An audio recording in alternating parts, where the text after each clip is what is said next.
Assalamualaikum dear students, once again from knowledge donation support channels. Dear students, कल हमने 70 Arrhenius concepts about acid and base के बारे में हमने डिस्कस किया है। तो आज हम एक दूसरा कॉन्सेप्ट लौरी ब्रोंस्टीड एसिड बेस हम डिस्कस करने जा रहे हैं। तो लौरी ब्रोंस्टीड ये दो साइंसदान थे,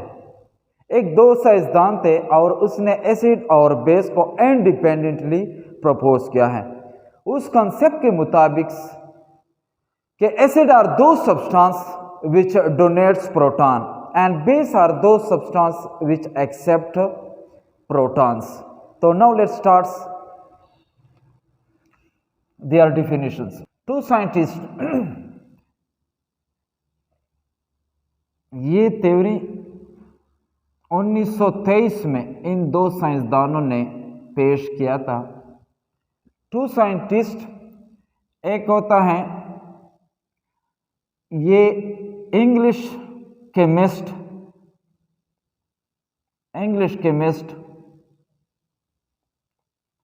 टी.एम.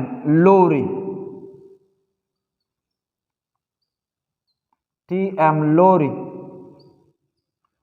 इंग्लिश केमिस्ट था। और दूसरा जो होता है डेनिश केमिस्ट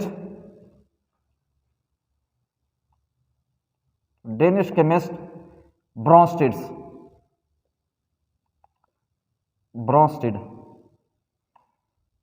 इन दो साइंसदानों ने इंडिपेंडेंटली एसिड और बेस को बयान किया है। उस कंसेप्ट के मुताबिक लौरी ब्रोंस्टीड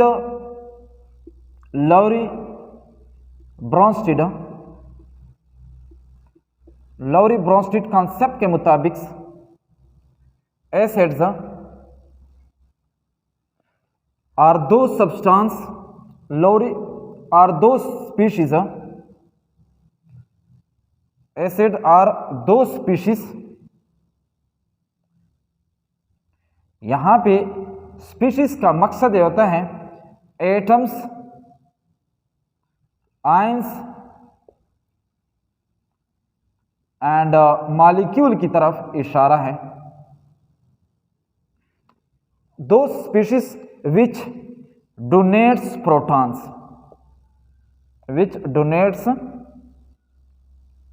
proton।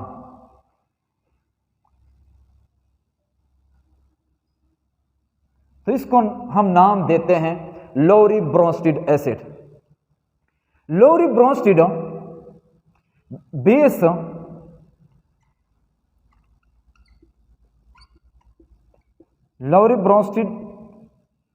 बेस की डिफिनीशन कुछ इस तरह है। आर दो स्पीशीज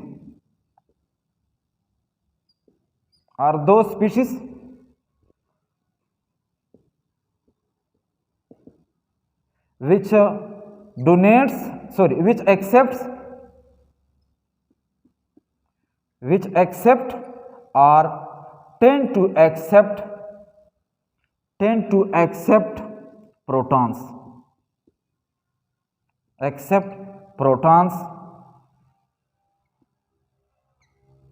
उसका नाम दिया है बेस।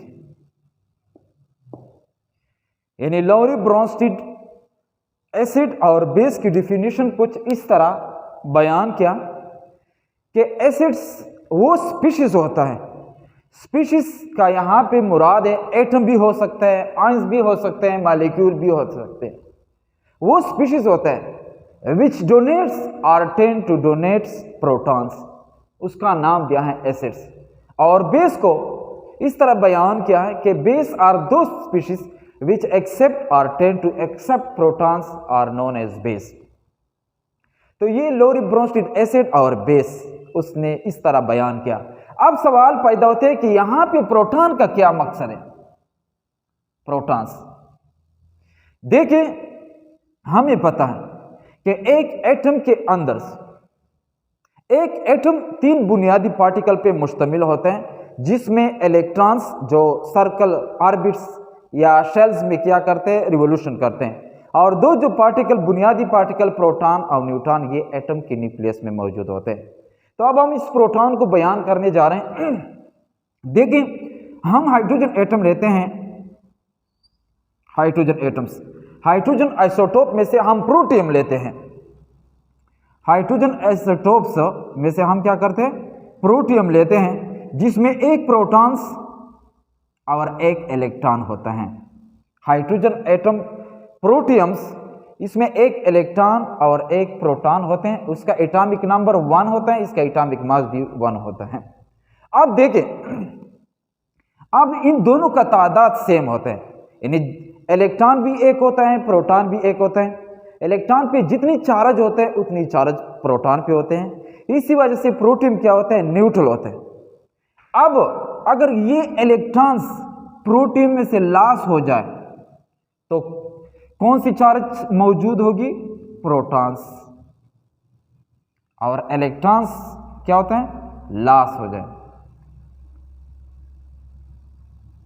तो देखें, इस हाइड्रोजन एटम्स पे कौन सी चार्ज अपीयर होगी, पॉजिटिव चार्ज। इसी वजह से इसका नाम होता है प्रोटॉन्स। समझ आ रही है? हाइड्रोजन एटम में से हम प्रोटियम लेते हैं, जिस पे न्यूट्रल चार्ज होते हैं, इसमें प्रोटॉन और इलेक्ट्रॉन की तादाद सेम होते हैं। जब ये इन हाइड्रोजन एटम में से अगर इलेक्ट्रॉन लॉस हो जाए तो प्रोटॉन मौजूद होते हैं, और प्रोटॉन पे कौन सी चार्ज होते हैं, पॉजिटिव चार्ज होते हैं। तो हाइड्रोजन की ऐसी फॉर्म को हम नाम देते हैं प्रोटॉन्स। अब मैं लोरी ब्रोंस्टेड एसिड और बेस को एग्जाम्पल के जरिए बता रहा हूं। देखें, ये HCl प्लस H2O हम लेते हैं। अब लोरी ब्रोंस्टेड जो कॉन्सेप्ट होते हैं, इसमें अक्सर यानी इसमें रिवर्सिबल रिएक्शन होते हैं। तो यहाँ पे जब हम रिएक्शन करते हैं तो यहाँ पे H2O एक प्रोटॉन एक्सेप्ट करता है, इस पे पार्शियल पॉजिटिव चार्ज अपीयर होता है, और क्लोरीन जो होता है ये इस पे पार्शियल नेगेटिव चार्ज होते हैं।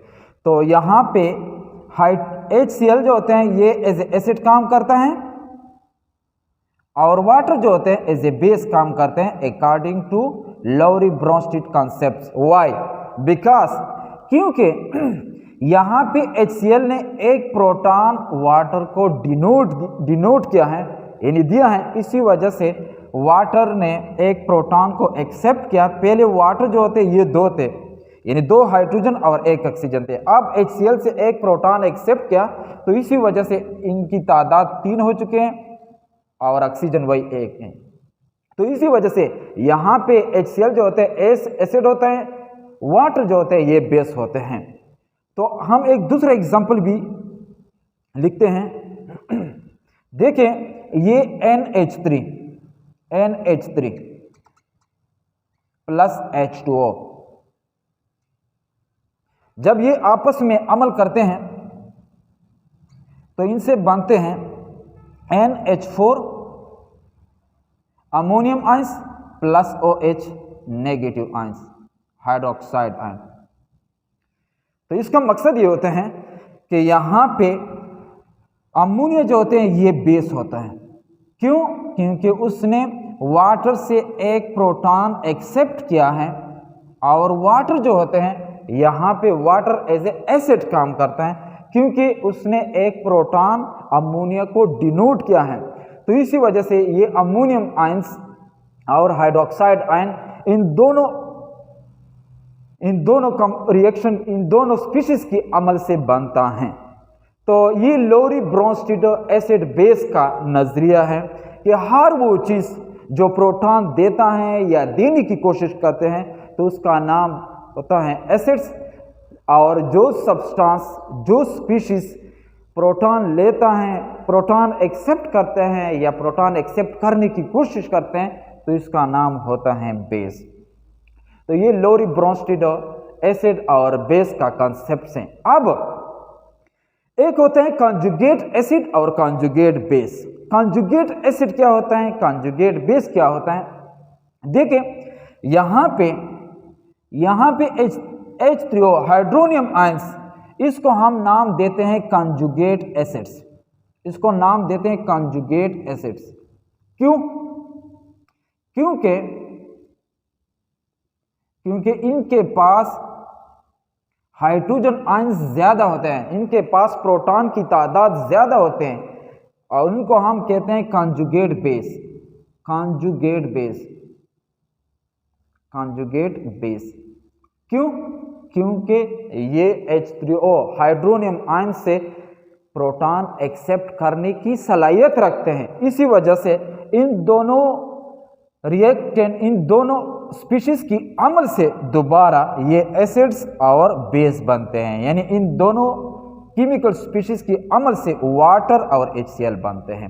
तो कॉन्जुगेट एसिड और कॉन्जुगेट बेस, कॉन्जुगेट ये असल में ओरिजिनली एसिड नहीं होते हैं, लेकिन यहाँ पे इनके पास प्रोटॉन की तादाद ज़्यादा आने की वजह से ये इनके पास ये कैपेबिलिटी होते है कि वो दोबारा प्रोटॉन देने की सलाहियत रखते हैं। तो इसी वजह से ये बनता है कॉन्जुगेट एसिड और ये बनता है कॉन्जुगेट बेस। अब देखिए, अब अमोनियम आयन की तरफ देखिए, इनको भी हम नाम देते हैं conjugate acids. Conjugate acids,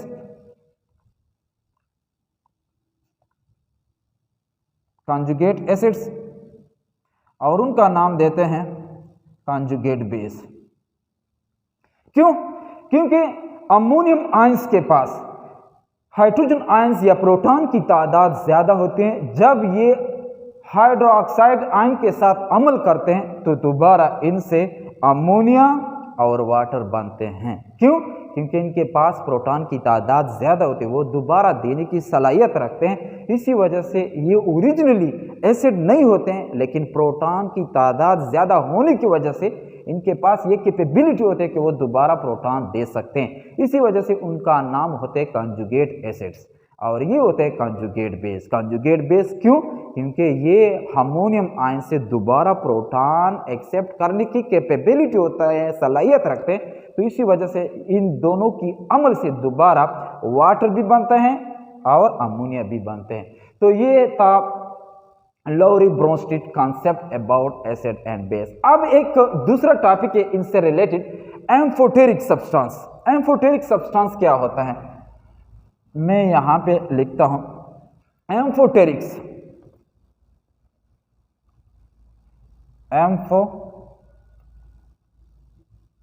amphoteric substance.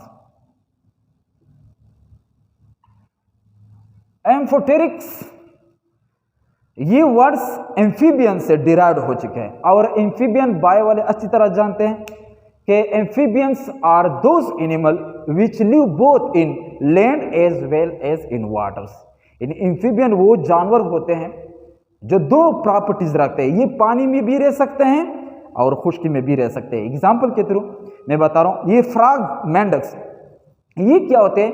ये एम्फीबियंस प्रॉपर्टीज रखते हैं, क्योंकि फ्रॉग्स पानी में भी जिंदगी बसर कर सकते हैं, खुश्की में भी जिंदगी बसर कर सकते हैं। इंसान जो होते हैं ये एम्फीबियन नहीं होते, क्योंकि ये खुश्की में जिंदगी बसर कर सकते हैं लेकिन पानी में ये जिंदगी बसर नहीं कर सकते। तो एम्फोटेरिक सब्सटेंस वो सब्सटेंस जो एसिडिटी प्रॉपर्टीज रखते हैं और बेसिसिटी प्रॉपर्टीज भी रखते हैं।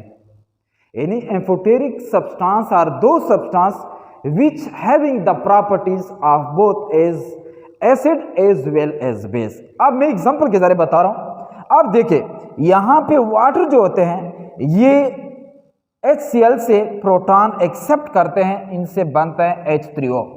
तो इसका मकसद ये होते हैं कि यहाँ पे वाटर जो होते हैं, यहाँ पे वाटर एज ए बेस काम करते हैं। क्यों?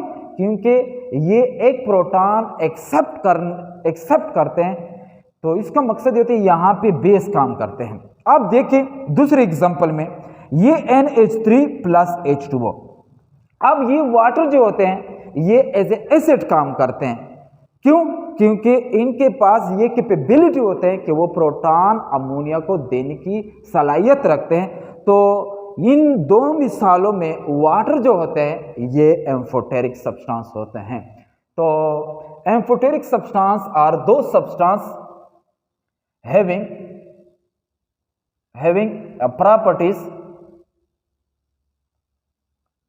having properties of both acid and base। तो इनका नाम होता है amphoteric substance. For in example, मिसाल में वाटर जो होता है ये एम्फोटेरिक सब्सटेंस होते हैं।